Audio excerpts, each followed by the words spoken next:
Donc, mon titre, c'est Montons à la montagne de Dieu, bien entendu, vous avez compris. Et je me suis appuyée sur Exode 3, 1 et 2. Alors, je vais vous le lire. Moïse faisait paître le troupeau de Jéthro, son beau-père, sacrificateur de Madian, et il mena le troupeau derrière le désert et vint à la montagne de Dieu à Horeb. L'ange de l'Éternel lui apparut dans une flamme de feu au milieu d'un buisson. Moïse regarda et voici le buisson était tout en feu et le buisson ne se consumait point. Alors la montagne de Dieu, c'est important. On a tous envie de monter à la montagne de Dieu et on le fait. Et c'est vrai que chaque matin, moi pour moi, en ce moment, on lit les psaumes et ça me plaît énormément parce que c'est vraiment pour moi la montagne de Dieu. On va lire la parole, on va l'éplucher et on va chercher ce que Dieu a à nous dire à chacun. Et ce qui m'a interpellée dans ce message, Moïse va mener le troupeau derrière le désert. Alors, et il vint à la montagne de Dieu à Horeb. C'est vraiment ce passage qui m'a interpellée cette semaine. Et j'ai été chercher un peu ce que voulait dire le Seigneur par rapport au désert. Et nous savons que le désert, c'est un endroit qui est préparé par Dieu. On a vraiment, pour nous, tous les croyants, c'est puissant parce que on peut s'y retrouver avec Dieu. Et en fait, dans la parole, c'est ce que Dieu nous explique. Ici, Moïse, il est derrière le désert. Alors je me suis dit, bah, c'est quoi derrière le désert? En fait, c'est ce que j'ai reçu. Derrière le désert, c'est très loin. C'est loin de la ville. Vous voyez, parce que ayant été en Israël au mois de novembre, octobre, non, novembre, à un moment donné, j'étais très surprise parce qu'on sortait de Jérusalem et directement on rentrait dans le désert. Et là, je me suis dit, mais derrière le désert, oui, parce que le désert touche Jérusalem. Donc, Moïse était loin, il était très loin, il était extrêmement loin de la ville. En fait, il était loin du bruit, loin de la ville, loin de la vie aussi, la vie un peu tumultueuse, on va dire. Donc, c'est pourquoi que Moïse a eu une rencontre avec Dieu. Et c'était vraiment une rencontre personnelle avec lui. Et ce qui n'était pas absolument, enfin, c'était pas possible au moment où il était encore avec Pharaon dans ses universités. Donc, il faut savoir quand même que Moïse est resté pendant 40 ans dans les universités du Pharaon. Donc, nous pouvons considérer que Dieu a une université du désert. Je crois que vraiment, on a une université dans le désert et on apprend beaucoup de choses. Et je voudrais un peu m'approcher de la montagne de Dieu à Horeb. C'est le lieu où Moïse a rencontré Dieu. On est d'accord, il a rencontré Dieu. Et dans la parole de Dieu, nous voyons trois montagnes, les monts de Dieu. On les appelle les monts de Dieu. On peut dire qu'elles sont de grandes montagnes, car elles sont toutes montagnes de Dieu. Donc pour moi, c'est important de vous expliquer un petit peu ces trois montagnes, même si on va rester appuyé sur la montagne à Horeb, parce que c'est là-dessus que je me suis appuyée. Mais quelles sont les saintes montagnes? Il y en a trois, enfin, j'en ai trouvé trois en tout cas. C'est le mont Morija, qui est dans Genèse 22, le mont Sion, dans le psaume 24, et le mont Horeb, qu'on a lu tout à l'heure, Exode 3. Donc on voit là que Dieu, il a rencontré certains hommes dans ces endroits.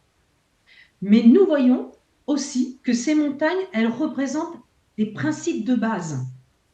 Comprenez? C'est des fondements que Dieu nous donne dans les montagnes saintes. C'est là qu'on va trouver des fondements. Alors dans le mont Morija, Genèse 22, je vais vous le dire, il est dit, or, il arriva après ces choses que Dieu éprouva Abraham et lui dit, Abraham. Et il répondit, me voici. Et Dieu lui dit, prends maintenant ton fils, ton unique, celui que tu aimes, Isaac, et va au pays de Moridja et l'offre-le en holocauste sur l'une des montagnes que je te dirai. Donc nous voyons que les desseins de Dieu dans la rédemption et l'expiation sont dans la croix du Christ, bien sûr. Hein. C'est sur cette montagne que le Père des croyants leva le couteau sur son fils. Il faut imaginer la scène quand même. Hein. Il lève le couteau sur son fils et va donner aussi un admirable témoignage qui vient de Dieu, bien sûr, de sa foi en Dieu pour ressusciter les morts, bien sûr. C'était vraiment le témoignage pour la résurrection. Alors j'ai regardé un petit peu où se trouvait le pays de Moridja. C'est dans la tradition juive, il voit l'actuel rocher de la fondation. Alors j'ai vu ça sur Wikipédia. Hein, de 768 mètres d'altitude, c'est situé au sommet du mont du Temple qui se trouve actuellement sous le dôme du rocher et qui à l'époque du Temple de Jérusalem aurait formé l'assise du Saint des Saints. Voilà. Et après j'ai vu ça sur Wikipédia. Voilà. Donc après on va voir le deuxième mont, le mont Sion. Donc, c'est dans le psaume 24 que j'ai trouvé une partie de ce message où la terre est à l'Éternel et sa plénitude, le monde et ceux qui y habitent, car c'est lui qui l'a fondé sur les mers et l'a établi sur les flots, qui montera sur la montagne de Jéhovah et qui se tiendra dans son lieu saint, celui qui a des mains irréprochables et un cœur pur, qui n'élève pas son âme à la vanité, qui ne jure trompeusement, il recevra la bénédiction de l'Éternel et la justice du Dieu de son salut. C'est ici la génération de ceux qui le cherchent, qui cherchent la face. Ô Jacob. C'est ce qui a été écrit dans le psaume 24. Donc on voit que, excusez-moi, que il y a un synonyme dans Sion, c'est que ça, par extension, hein, on va dire que c'est le paradis sur terre, la Jérusalem, Nouvelle Jérusalem. Et Hébreux 12 va en parler dans le verset 22.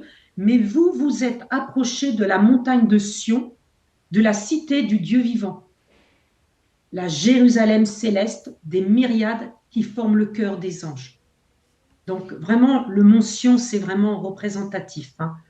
Donc c'est le mont de la grâce.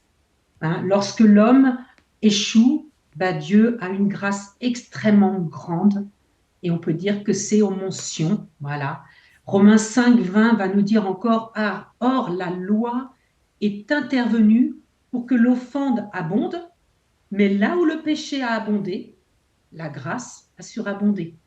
Voilà. Donc ça, c'est vraiment le mont Sion. On peut le voir vraiment, c'est le mont de la grâce pour l'homme, pour nous. Voilà. Et puis on a un autre mont, celui dont je vous ai parlé en premier, c'est le mont Horeb ou le mont Sinaï, hein, si vous voulez. Et donc pour relire un petit peu Exode 3.1, bon, Moïse va emmener son troupeau derrière le désert, hein, et il va à la montagne de Dieu jusqu'en Horeb. Et là, c'est là qu'il va y avoir le buisson ardent. Vous voyez, c'est là où il va y avoir l'ange de l'Éternel qui va lui apparaître. Et je pense même que si on épluche un peu l'ange de l'Éternel, on peut voir que qui est l'ange de l'Éternel? Pour moi, c'est Dieu lui-même. L'ange de l'Éternel, c'est Dieu lui-même. Parce que il va vraiment nous montrer à travers ce passage que dans ce buisson ardent, à un moment donné, Moïse, il veut faire le tour. Et là, Dieu lui dit carrément, il lui dit, non, reste là et quitte tes chaussures. Parce que c'est un lieu saint ici. Donc, vraiment, on voit que Dieu peut apparaître à ce moment-là. Il est là.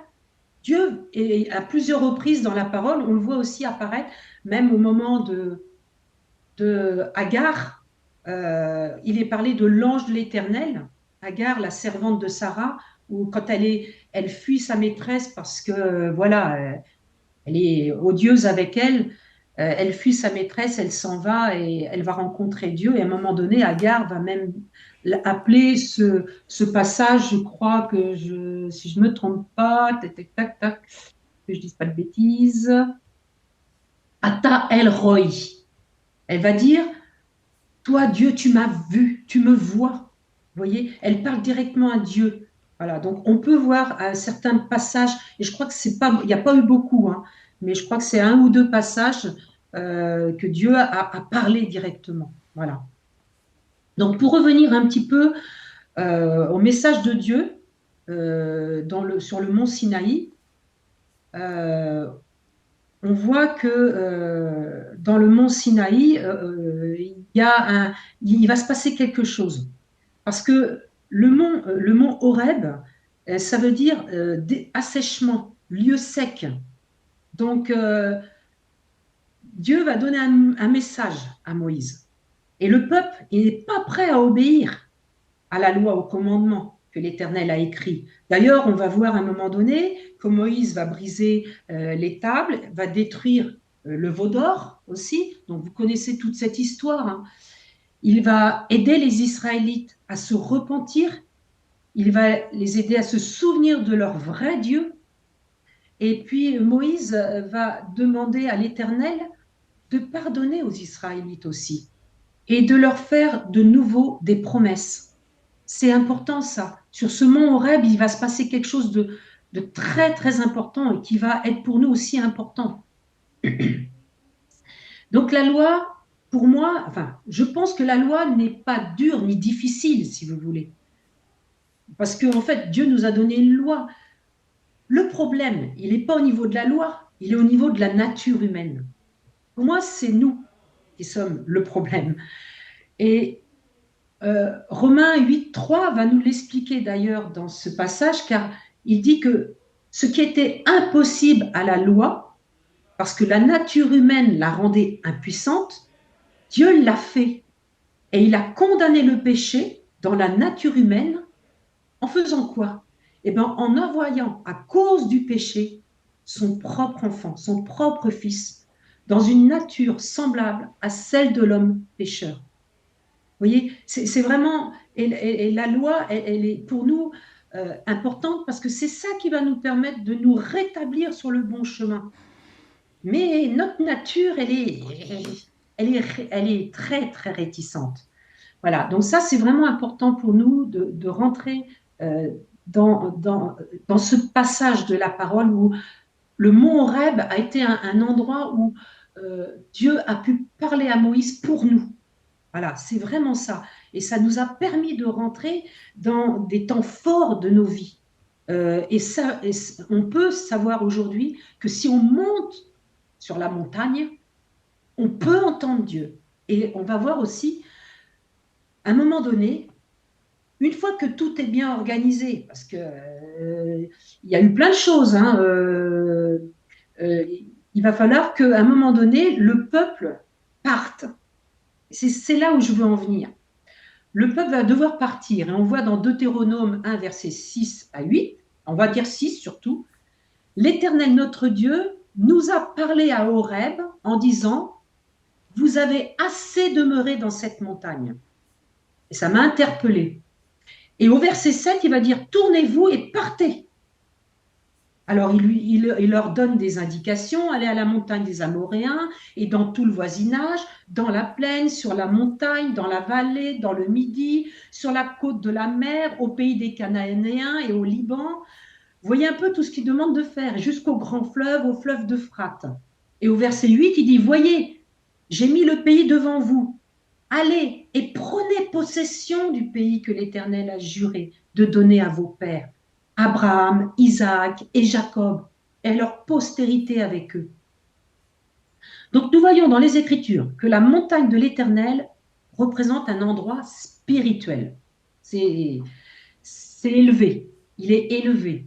Et nous pouvons être plus proches de Dieu dans cette montagne. C'est un défi pour nous, parce que quand nous devons passer d'un endroit plutôt mauvais dans un bon endroit, c'est facile. Mais passer d'un bon endroit, comme je dirais aujourd'hui, quelque part on est dans le monde francophone et quand même dans un endroit où on est bien. C'est confortable. Mais Dieu, quand on va dans la montagne de Dieu, Dieu nous demande d'aller dans un meilleur endroit. Et d'accord, je ne sais pas si vous allez voir un peu ce que je veux dire. Quand il faut quitter un bon endroit. Pour aller dans un meilleur endroit, ça nous pose un défi. Parce que quand on est bien assis confortablement, on sait que suivre Dieu, ça peut être que bien, c'est toujours bien. Mais il y a quand même des choses à passer. Il faut surpasser et peut-être faire tomber notre moi-même, notre nous.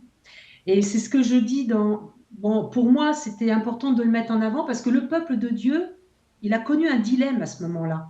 Vous voyez? Parce que lorsqu'il était sur le mont Sinaï avec Moïse, et lorsque Dieu s'est révélé dans sa gloire sur le sommet de cette montagne, qui s'appelait la montagne de Dieu, la montagne sacrée, elle s'appelait comme ça, où Dieu s'est manifesté là avec des signes, des prodiges, et qu'ils ont vu sa gloire aussi. Eh bien, je pense qu'ils ont dû se dire, bah, nous sommes au meilleur endroit possible, comme nous, on pourrait dire aujourd'hui. On est au meilleur endroit. On n'a pas envie d'aller dans un endroit où c'est...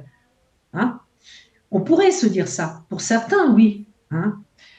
Pour ça qu'il faut des téméraires, des guerriers. Alors là, ils se sont trouvés dans un dilemme.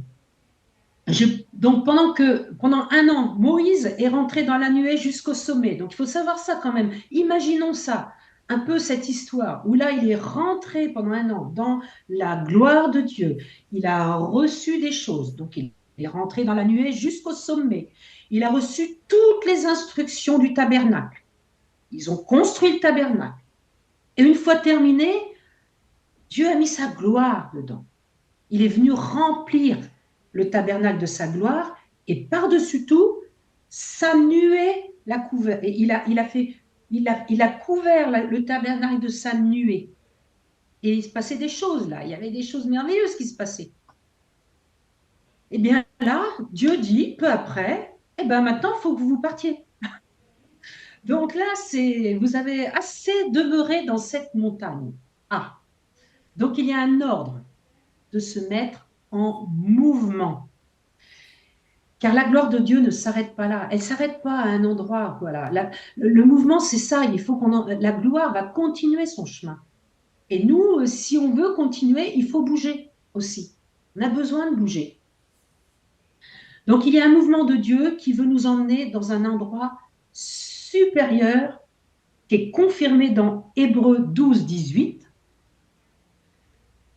Vous ne vous êtes pas approché d'une montagne qu'on pouvait toucher.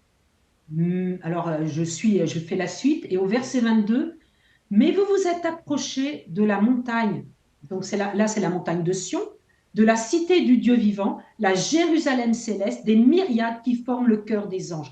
Donc là, on sait que Dieu nous dit que le mouvement, c'est ça, vous vous approchez de ma montagne, vous recevez mes instructions, vous faites ce que je vous ai dit, mais attention, il y a un mouvement. À un moment donné, arrêtons de rester dans le passé, arrêtons de nous poser dans des choses qui nous sommes tellement... Parce que c'est formidable quand on reçoit des choses de Dieu, qu'on vit les choses avec Dieu, c'est formidable. Mais Dieu nous demande de bouger, de continuer, parce que la gloire va continuer à avancer. Et nous, si on veut continuer à rester dans sa gloire, il faut avancer dans ce mouvement. Et aujourd'hui, ben, on est dans la nouvelle alliance avec Jésus. Euh, nous sommes interpellés par une grande transition en ce moment, entre une montagne qui va plutôt être terrestre et une montagne céleste qui va nous emmener de gloire en gloire. Et dans cette réalité, Dieu veut nous rencontrer pour nous donner sa révélation. C'est ce qu'on fait, c'est ce qu'on veut, c'est ce qu'on cherche. C'est le lieu de la révélation où Dieu veut nous rencontrer pour accéder à ce que Dieu a pour nous, pour voir le grand changement. C'est le grand changement là. En ce moment, on est dans le grand changement. On voit des choses qui sont...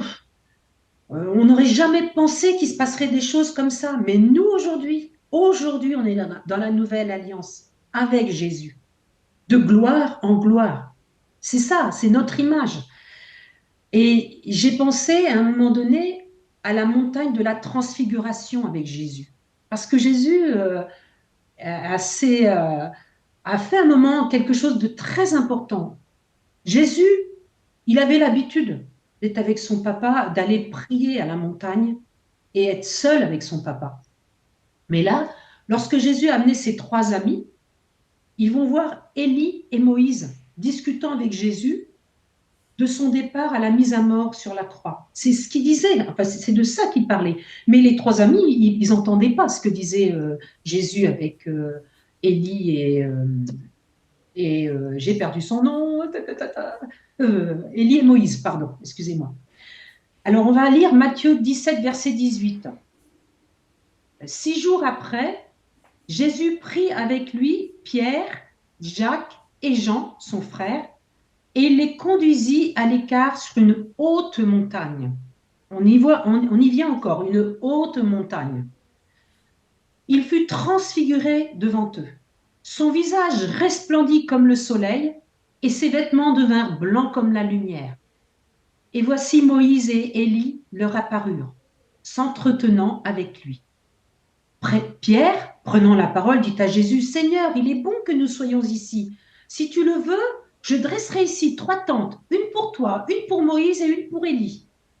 Comme il parlait encore, une nuée lumineuse les couvrit, et voici qu'une voix fit entendre de la nuée ces paroles. Celui-ci est mon fils bien-aimé, en qui j'ai mis toute mon affection. Écoutez-le. Lorsqu'ils entendirent cette voix, les disciples tombèrent sur leurs faces et furent saisis d'une grande frayeur. Mais Jésus, s'approchant, les toucha et dit, Levez-vous, n'ayez pas peur. Ils levèrent les yeux et ne virent que Jésus seul. Alors, comme je disais tout à l'heure, Jésus avait l'habitude de prier seul avec son papa. Mais là, il va emmener Pierre, Jacques et Jean. Donc, c'est ses trois amis à Jésus. Il les conduit à l'écart. Donc, il va les emmener à l'écart sur cette haute montagne. En fait, Jésus invite ceux qui désirent être ses disciples à le suivre, ce qui implique le renoncement à soi-même aussi. C'est important, le renoncement à soi-même, de sa propre volonté, pour se soumettre de tout cœur à celle de Dieu, la volonté de Dieu. C'est important, ce passage de la parole, c'est l'image que ça m'a apportée quand je l'ai lu, car là, on peut remarquer que dans ce passage, Jésus, il n'est pas encore allé à la croix. Il n'est pas encore allé. Mais Jésus il montre quelque chose dans cette image. Et ces trois amis sont ceux qui l'ont accompagné lors de la résurrection de la fille de Jairus. C'est des amis qui ont travaillé avec Jésus avant. Ils sont allés aussi au jardin de Gethsémanée avec Jésus. Donc, il connaît le cœur de ses amis, vous voyez. Et il sait aussi à qui il peut dire, ami, monte plus haut, viens avec moi, parce qu'il connaît leur cœur. Il a travaillé avec eux, et ils ont travaillé avec Jésus. Et leur cœur a été changé, il a été transformé avec Jésus. Et il fait toujours part de ses secrets à ceux qui le craignent. On le sait, c'est dans le psaume 25, 14. Je ne l'ai pas écrit. Le psaume 25, 14, je ne l'ai pas écrit, excusez-moi. On peut peut-être y aller. Psaume 25, 14. 25, 14. En plus, je l'ai souligné. La pensée secrète de l'Éternel est pour ceux qui le craignent, et cela pour leur faire connaître son alliance. C'est très fort ça. Donc, Jésus emmenait vraiment ses trois amis parce qu'il voulait leur faire connaître son secret. Et il va les conduire à l'écart, avec lui. Vous voyez, c'est ce qu'il fait avec nous. Quand on cherche vraiment, le cherche vraiment, qu'on l'aime de tout notre cœur, qu'on a faim et soif de lui, eh bien voilà. Son apparence à Jésus, elle devint tout autre. Elle a été transfigurée devant eux. Vous voyez, même il leur a montré cet aspect-là. C'est un super témoignage, ça. Donc, Moïse et Élie vont apparaître aussi devant eux. Mais la scène, elle est fantastique, là. Moi, je vois ça, je suis complètement transformée, changée. Je ne suis plus la même. Imaginons voir Jésus transfiguré, avec une lumière éblouissante.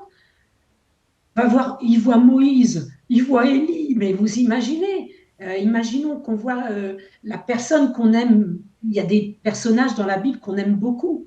Bien, imaginons voir les personnes qu'on aime tant dans la parole parce que ça nous parle énormément. Ça va nous changer une vie, quoi. Ça va nous changer notre vie. Et là, on voit que Moïse et Élie ont quelque chose de particulier. C'est pour ça qu'ils vont voir Moïse et Élie. Parce que Moïse, il était chargé de faire sortir Israël d'Égypte, du Pharaon, de tout ce que notre passé. Voilà, Moïse était cet homme-là, il a fait sortir le pays, l'Israël de l'Égypte. Et puis Élie, lui, il était chargé de ramener le peuple qui s'était beaucoup éloigné de Dieu. Vous voyez, c'est deux personnages très importants que vont voir les amis de Jésus.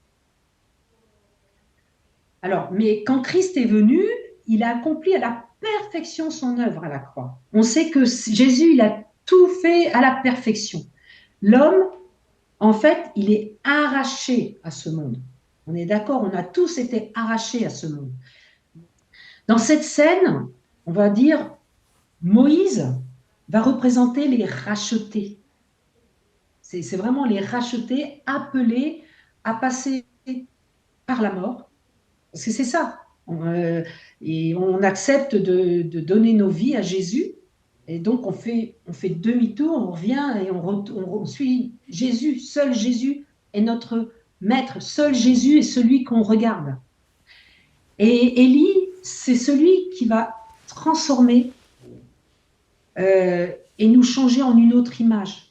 Parce que Élie, c'est la représentation de celui qui va ramener le peuple à se tourner vers Dieu, à être transformé en une autre image. Donc Pierre, Jacques et Jean n'avaient pas part à cette discussion, mais ils étaient là et ils ont assisté à une scène merveilleuse. Vraiment. C'est chaque fois que le Seigneur accorde à l'un de ses serviteurs de voir sa gloire, bien évidemment, même si c'est qu'un court instant, souvent dans les rêves, on voit des choses. Et d'ailleurs, souvent, quelqu'un qui voit une scène dans un rêve ne peut pas l'oublier parce qu'il a vécu quelque chose. Dieu lui a montré quelque chose qu'on ne peut pas voir, qu'on ne peut pas voir dans le monde naturel et qu'on peut peut-être voir dans le naturel, mais que Dieu nous a préparé à voir cette scène pour savoir comment on va la mettre en place ou même peut-être comment la vivre, comment peut-être rencontrer quelqu'un pour savoir ce qu'on doit lui dire, voyez. Et ça, c'est des témoignages que personne ne peut nous enlever. C'est un témoignage vivant. Et c'est ce qui s'est passé pour ces trois serviteurs. Ils ont vu la gloire de Dieu. Donc, une telle vision, bah, les a transformés, bien entendu. Et en fait, un témoignage puissant, c'est un témoignage puissant pour chacun de nous aussi, ça. Parce que ça, on peut s'imaginer ce que nous, on pourrait vivre à travers cette image, cette scène. Voilà. Donc, par le sang de Jésus qui a été versé, ben, il nous a donné accès et nous sommes devenus participants à cette nature de Dieu qui peut nous permettre, sur la montagne de Dieu, de voir ce buisson ardent et de voir Dieu nous parler. Parce que Dieu, il parle. Il parle, mais aussi, on a vu dans les psaumes, dans la lecture des psaumes, le psaume où il est dit que Dieu voit, Dieu entend, mais aussi, on parle de la voix de Dieu, la voix de Dieu. Dieu, il a créé tout, le ciel, la terre, l'univers, en parlant, par sa voix. Et vraiment, à cette montagne, Dieu nous parle. Et on peut entendre, nos oreilles sont ouvertes, parce que la gloire de Dieu est là, elle est manifestée, elle est manifestée. Et nous avons la gloire de Dieu en nous aujourd'hui. Donc nous pouvons monter à la montagne de Dieu. Bon, j'ai plein de choses à dire, mais bon. Donc nous sommes des êtres nouveaux par l'Esprit. Nous avons accès au conseil de Dieu. Et d'accord? Dieu a choisi de se faire des amis, oui, parce que nous sommes co-héritiers, co-ouvriers avec Christ. Et on a une place à la table du roi. On a notre place. Nous sommes à la table du roi. Ça, c'est formidable. Et Romains 8, 19 nous dit que aussi la création attend-elle avec un ardent désir la révélation des fils de Dieu. Nous sommes les fils de Dieu. Et la création attend avec un ardent désir la révélation des fils de Dieu. Qu'on se révèle à la création. Donc nous pouvons nous attendre à lui, c'est son cœur et son désir. C'est vraiment son cœur et son désir. Pourtant, Dieu n'a besoin de personne. Et c'est vrai, Dieu peut faire sans nous. Mais il a choisi de se révéler à nous et de nous parler. En fait, c'est la continuité de l'œuvre de Dieu. Il l'a fait pour nous. C'était son désir profond de nous permettre de vivre ces choses avec lui. Donc Dieu veut que nous nous multiplions sur la terre, bien entendu, c'est ce qu'il a dit, avec lui, et parmi ceux qu'il s'est choisi aussi, parce qu'il s'est choisi un peuple, voilà. Mais il y a un prix à cette révélation, bien sûr. C'est une révélation intime, et je pense que nous la voulons tous, cette révélation intime avec Dieu, à la montagne de Dieu. Nous voulons tous ça. Donc, Deutéronome 32, ah oui, j'ai pris Deutéronome 32 au verset 9, parce que j'ai bien aimé ce passage, car la portion de l'Éternel, c'est son peuple. Jacob est la part de son héritage. Il l'a trouvé dans une contrée déserte, dans une solitude aux effroyables hurlements. Il l'a entouré, il en a pris soin, il l'a gardé comme la prunelle de son œil. Pareil à l'aigle qui éveille sa couvée, voltige sur ses petits, déploie ses ailes, les prend, les porte sur ses plumes. On regarde l'image, mais oh, l'Éternel seul a conduit son peuple. Seul, c'est pas un homme, c'est Dieu qui l'a conduit. Et il n'y avait avec lui aucun Dieu étranger non plus. Il l'a fait monter sur les hauteurs du pays et Israël a mangé les fruits des champs. Il lui a fait sucer le miel du rocher, l'huile qui sort du rocher le plus dur. Voilà, sur la montagne de Dieu, nous trouvons vraiment deux aspects. L'aspect personnel, où on va avoir la personne qui va s'approcher de Dieu avec une concertation personnelle, c'est ce qu'on fait. Mais il y a quelque chose aussi, il y a un aspect collectif. C'est ce que je vois aujourd'hui, car on peut tous entrer, on entre ensemble dans l'intimité du cœur de Dieu. Et on le voit en ce moment. Nous découvrons de plus en plus que si nous rassemblons ceux qui ont faim et soif, comme vous faites aujourd'hui, comme Main fait aujourd'hui, et qui veulent aller sur cette montagne, ça veut dire qu'on va s'oublier un peu soi-même parce qu'il faut faire des choses qu'on n'a des fois pas envie de faire, mais on va le faire parce que on est tous pareils, et c'est ce que j'ai vu aussi. Nous sommes tous dans une communion, tous ensemble. Nous contemplons Jésus comme dans nos manifestations de rencontres, résonances, expansion, tous ensemble. On a faim et soif, on se réunit partout, on vit des choses intenses, immenses même, mais c'est tous ensemble. Et Jean 17, 21 va nous dire, afin que tous soient un, comme toi, Père, tu es en moi, et comme je suis en toi, afin qu'eux aussi soient un en nous, pour que le monde voit que tu m'as envoyé. Et c'est vraiment ce qu'on vit. Et on finit par tous se retrouver. Du coup, il n'y a plus de concours de savoir qui va proclamer le premier. Aujourd'hui, c'est le corps de Christ. Point barre. C'est le corps de Christ. On est tous ensemble sur la montagne. D'ailleurs, Ésaïe 2, verset 2 nous dit, et j'aime bien cette phrase, c'est court, la montagne de la maison de l'Éternel. Nous sommes sur la montagne de la maison de l'Éternel. J'aime bien cette phrase. Une maison, c'est quoi? Ben, c'est une famille. C'est exactement ça. Une maison, c'est une famille. Et on est une famille. Et Ésaïe 25, 6 nous dit, l'Éternel des armées prépare tous les peuples, prépare à tous les peuples sur cette montagne un festin de mets succulents, un festin de vin vieux, de mets succulents, plein de moelle, de vin vieux clarifié.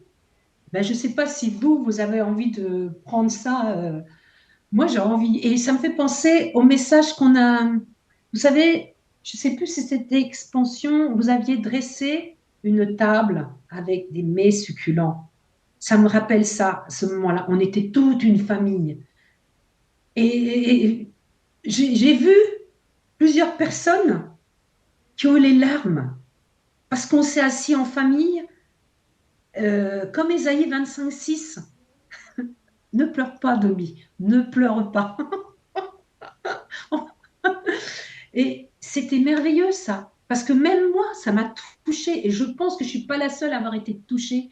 On a été touchés, cette grande table, belle comme tout, elle a été préparée avec des mets succulents, elle était dressée comme jamais, on ne peut pas... Franchement, c'était beau à voir. Et la famille était belle. On avait toutes les nations autour de nous, on avait vraiment... C'est ce que Dieu veut, toutes les nations. Et en fait, moi, ce que j'aime, quand tout le monde se retrouve là, eh bien, on ne cherche pas à savoir qui est le prophète, qui est le docteur, qui est le pasteur. On ne cherche pas ça. On est tous ensemble. Dieu nous demande une maison comme cela pour chaque nation. Et là, en l'occurrence, moi, je dis la maison de la francophonie. Parce que, voilà, la France est une nation, même si Dieu est le Dieu de toutes les nations. Mais aujourd'hui, je dis, Seigneur, monte à ta montagne pour la francophonie, monte à la montagne sainte pour prier pour la France et pour toutes les nations, bien entendu. La France, Israël, toutes les nations. Ésaïe 27:7, il dit, et sur cette montagne, il anéantit le voile qui est sur tous les peuples, la couverture qui couvre toutes les nations. Alors on parle de la famille. La maison, c'est une famille. Mais il anéantit le voile. Sur cette montagne, il anéantit le voile qui est sur tous les peuples. Alors qu'est-ce que ce voile? Pour moi, s'il anéantit ce voile, c'est le voile de la confusion, le voile de la débauche, le voile de la méchanceté, le voile de l'amertume, de la rancune, de tout, de toute la maladie. C'est ça, hein, il est sur cette montagne, il anéantit le voile. Et Dieu dit que lorsque mon peuple vient dans ce lieu de communion avec moi, eh bien je me mets à détruire ce voile pour qu'il puisse voir, comprendre ma pensée, mes projets, et puis bien sûr voir ma gloire. C'est ça, Seigneur, merci Seigneur, parce que tu as anéanti le voile. Quand on s'approche ensemble, dans un même cœur, une même famille, devant toi, tu as anéanti ce voile, parce que tu veux nous montrer quelque chose. Et on continue un petit peu, Ésaïe 27:8, il continue en disant, il engloutit la mort pour toujours. Le Seigneur, l'Éternel, essuie les larmes de tous les visages. Il fait disparaître de toute la terre l'opprobre de son peuple, car l'Éternel a parlé. Voilà, Dieu parle sur cette montagne. Dieu parle à son peuple. Plus Dieu nous emmène ensemble comme une famille, plus nous allons voir notre bien-aimé qui s'approche de sa bien-aimée, de son épouse. Et là, c'est avec un voile de pureté.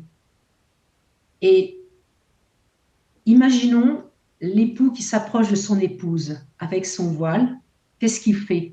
Il va relever le voile de la pureté. Il va relever le voile de son épouse. Et qu'est-ce qu'il va voir? Il va voir sa beauté, il va voir ses yeux, son regard. C'est ça, l'époux avec son épouse. Et pour cela, il faut que Dieu intervienne et qu'il fasse tomber ce voile, qu'il anéantisse le voile. de ce monde pour voir le voile de la pureté sur son épouse.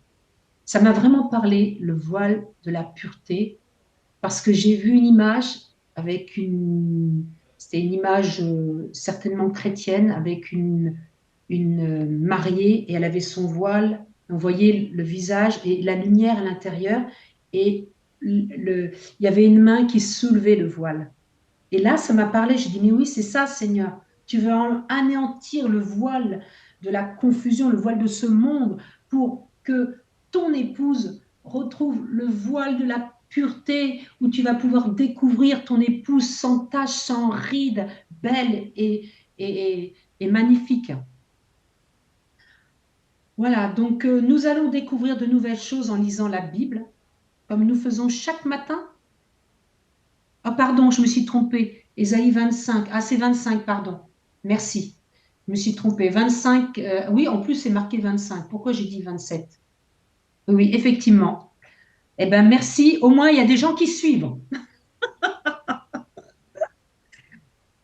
Mais je pense que vous tous, vous avez dû suivre et comprendre que je m'étais trompée. Voilà, donc je rectifie sur mon message. C'est rectifié comme ça, je n'oublie pas. Voilà. Donc, nous allons découvrir de nouvelles choses en lisant la Bible, comme je disais, et c'est ce qui se passe le matin quand on lit la Bible. En ce moment, on lit les psaumes. Je me régale. Sincèrement, je me régale parce qu'on le lit ensemble. C'est la famille, ensemble. C'est collectif, vous voyez. Et chacun dit son petit mot, chacun dit quelque chose, et ça nous apporte quelque chose, ça nous parle à chacun, parce que celui qui a dit ça dit, ah oui, tiens, ah, j'ai trouvé, ah, mais oui, tu as raison, ça. Et on revient. Et puis l'autre va trouver autre chose avec, qui va compléter. C'est ça la famille. C'est ça le collectif, vous voyez, sur la montagne de Dieu. Donc, je vous invite vraiment si vous pouvez, bien sûr, hein, pour ceux qui peuvent. Bon, moi, la semaine prochaine, pendant 3 jours, je ne peux pas parce que je pars en déplacement, malheureusement. Mais faites-le, sincèrement, faites-le. C'est vraiment fort. Donc, pour moi, en ce moment, c'est une saison de révélation. Daniel 12, versets 8 à 9. Donc, vraiment, regardez si je ne me suis pas trompée, hein, pardon, parce que Daniel 12, versets 8 à 9, j'entendis, mais je ne compris pas. Et je dis, mais mon Seigneur, quelle sera l'issue de ces choses? Il répondit, va, Daniel, car ces paroles seront tenues secrètes et scellées jusqu'au temps de la fin. Les révélations seront scellées. Donc, ça veut dire que la connaissance augmentera, elle va augmenter, ainsi que le mouvement dans la révélation. Ça va augmenter, le mouvement dans la révélation va augmenter. Parce que Dieu a scellé les choses. Il les a scellées pour qu'on puisse les recevoir et rentrer dans ce mouvement. Parce que les ténèbres ne régneront pas toujours sur la terre. Et le royaume de Dieu est en train de s'établir sur la terre aujourd'hui. Donc c'est vrai, c'est vraiment la révélation aujourd'hui où il faut se rentrer dedans pour trouver la révélation, ce que Dieu a à nous dire aujourd'hui. Voilà, je vais terminer comme ça, où on peut prier, il faut prier pour que nos yeux s'ouvrent. Euh, Amen. Je croyais que j'avais une... Merci Thibault. Prions pour que nos yeux s'ouvrent comme Élisée pour son serviteur. Élisée, c'est vrai, il a prié pour son serviteur que ses yeux s'ouvrent. Ben, je prie que nos yeux s'ouvrent, que nos yeux s'ouvrent, que la famille de Dieu s'ouvre, que la famille, aujourd'hui, notre famille ouvre, en fait, la famille en grand, ses yeux s'ouvrent, que nous ayons chacun une ouverture au niveau de nos yeux, qu'on puisse voir quelque chose de particulier et qu'on puisse le donner à la famille de Dieu, le cœur de Dieu. Merci pour le cœur. Que la famille de Dieu puisse marcher aussi dans l'amour. Ne soyons pas effrayés de ce qui va se passer dans le monde. On est avertis. On est avertis. Donc si on est avertis, même s'il y a un moment où on a des temps de peur, ressaisissons-nous. C'est normal, c'est la nature humaine. On se ressaisit. Les temps d'angoisse, stop. Il faut se faire violence sur le fait que parfois on peut avoir des temps d'angoisse. Parce que l'ennemi cherche aussi à nous effrayer. Mais on le sait, on est averti. et aussi que nous puissions voir ce qu'il est, qui il est, la réalité, la beauté de Jésus, la beauté du Christ. Vraiment, c'est vraiment qu'on connaisse sa puissance, son amour et son autorité. On l'a vu tous, on a tous expérimenté la puissance de Dieu. On ne peut pas dire qu'on ne l'a pas expérimenté. Et c'est ça qui fait que nous sommes des témoignages vivants de cette réalité. Parce qu'à travers ça, nous pouvons parler au cœur. On peut parler aux gens autour de nous. Même sans parler, on peut parler par notre témoignage. On est vraiment des Christ vivants devant les... Mais c'est vraiment la gloire est là, la lumière vit en nous. Et j'ai vraiment que nous marchions comme des fils de Dieu portant sa gloire. C'est vraiment ma prière aujourd'hui. On porte sa puissance et je prie vraiment qu'on soit fortifié chacun dans notre être intérieur et puis qu'on soit comme l'aigle, vraiment, qui peut aller plus haut, plus haut, plus haut, sans se fatiguer. C'est vraiment l'image que j'ai pour terminer ce que je vous apporte aujourd'hui, qu'on soit vraiment comme l'aigle qui monte toujours plus haut et qui ne se fatigue pas. Voilà, merci Seigneur pour ces beaux moments que j'ai passés avec la famille, ta famille, ma famille. Merci Seigneur pour ce temps merveilleux. Et je veux vraiment prier pour que chacun de nous, nous puissions monter à la montagne sainte, la montagne où tu te trouves, Seigneur, la montagne où tu parles, mais aussi tu entends nos prières, tu entends ce que nous avons dans notre cœur, que nous n'ayons pas peur de parler avec toi avec nos mots, parce que David le faisait. David, il parlait avec ses mots à lui. Et il n'avait même pas peur de dire à son papa des choses des fois qui le mettaient un petit peu, oui, tu m'as pas fait ci, tu m'as pas fait ça. Mais Dieu entendait le cœur de David, comme il entendait le cœur de Moïse, comme il entend notre cœur à nous. Il entend nos cœurs lui parler et soyons sûrs que Dieu va agir, que Dieu va répondre, qu'il va nous donner son, comment dire, son chemin. Il va nous donner comment faire. Il va nous donner sa révélation. La révélation qui va nous permettre de rentrer dans notre appel, de rentrer dans ce mouvement où on ne doit pas rester sur cette montagne, mais on doit aller avec la gloire, rentrer dans ce mouvement de la gloire qui ne reste pas statique. La gloire bouge. Nous savons que la gloire bouge, que Dieu nous demande d'aller et de faire. Donc, merci Seigneur pour toutes tes instructions. Merci Seigneur pour la loi, pour ce que tu nous as donné. Tu nous as donné une direction. Eh bien Seigneur, apprends-nous à devenir meilleurs dans la direction que tu nous as donnée, de gloire en gloire, comme cette image que tu nous montres, que nous sommes, que nous changeons de gloire en gloire, par l'image de Jésus, toi seul Jésus. Merci Saint-Esprit, je ne veux pas t'oublier dans mon message. Saint-Esprit, tu es là et tu nous emmènes dans la nuée. Tu nous emmènes avec toi parce que tu connais toutes chose, chacun de nous aussi, tu nous connais et tu nous transportes dans ton amour. Merci Seigneur. Amen. Amen.